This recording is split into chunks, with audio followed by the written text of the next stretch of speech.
जी को प्रणाम करते हुए अपनी प्रस्तुति शुरू करती हूँ। मेरी प्रस्तुति का विषय है, क्या चैट जीपीटी मार्गदर्शन दे सकता है?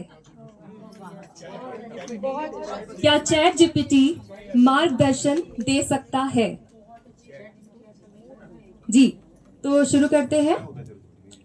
ज्ञान और मार्गदर्शन की जब बात करें तो इतिहास में कई उदाहरण हैं। भगवान बुद्ध को बोध गया में ध्यान के द्वारा सच्चा ज्ञान मिला। वह क्षण जिसने उन्हें बुद्ध बना दिया। उन्होंने हमें सिखाया कि सच्चा मार्गदर्शन भीतर की शांति से आता है, बाहरी जानकारी से नहीं। संत कबीर दास का जीवन भी इसका सुंदर उदाहरण है। उन्होंने औपचारिक शिक्षा नहीं ली, फिर भी अपने भीतर की आवाज से सत्य को जाना। उनके दोहे हमें बताते हैं कि परम सत्य न मंदिर में है न मस्जिद में, वह हमारे भीतर है। श्री अरबिंदो घोष ने कहा था कि मनुष्य का असली उद्देश्य आत्मा की उन्नति और दिव्यता की खोज है। यही विचार हमें यह सोचने पर मजबूर करता है कि क्या तकनीक इस दिशा में हमारी मदद कर सकती है। आज हम अपने सवालों के जवाब खुद से कम और चैट जीपीटी जैसे साधनों से ज्यादा पूछते हैं। सवाल का उत्तर तो मिल जाता है पर संतोष नहीं मिलता, क्योंकि सच्चा मार्गदर्शन वह होता है जो हमारे मन को विराम दे और सोच को नई दिशा दे।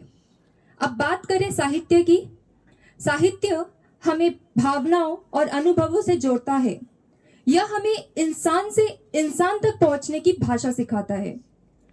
कल कुछ विद्यार्थियों ने कहा, सब पीछे बैठे हुए विद्यार्थी लोग, उन्होंने कहा कि साहित्य हमें भावनाओं, उन्होंने कहा कि इस कार्यक्रम में हम जिनसे भी मिल रहे हैं ऐसा लग ही नहीं रहा है कि ये सब सीनियर्स है।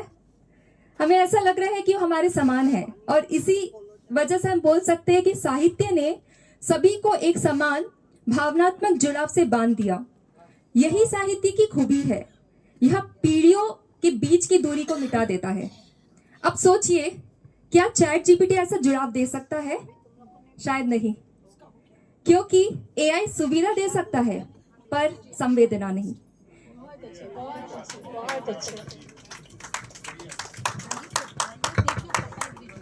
ज्ञान जानकारी दे सकता है पर दिशा नहीं।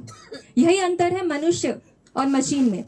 तकनीक हमारे लिए एक साधन है, पर साध्य है आत्मबोध, संवेदना और वह जुड़ाव जो हमें साहित्य, संवाद और साधना से मिलाता है। सच्चा ज्ञान वही है जो जीवन को अर्थ दे और आत्मा को शांति दे। अंत में मैं यहाँ उपलब्ध सभी को दिल से धन्यवाद करती हूँ। सभी उपस्थित जनों को मैं धन्यवाद करती हूँ, और अंत में हमारी प्यारी इंदु जी को सत सत प्रणाम और नमस्कार कि आपने हमें प्रेरणा दी और सही दिशा दिखाया, इसलिए दिल से धन्यवाद। Thank you.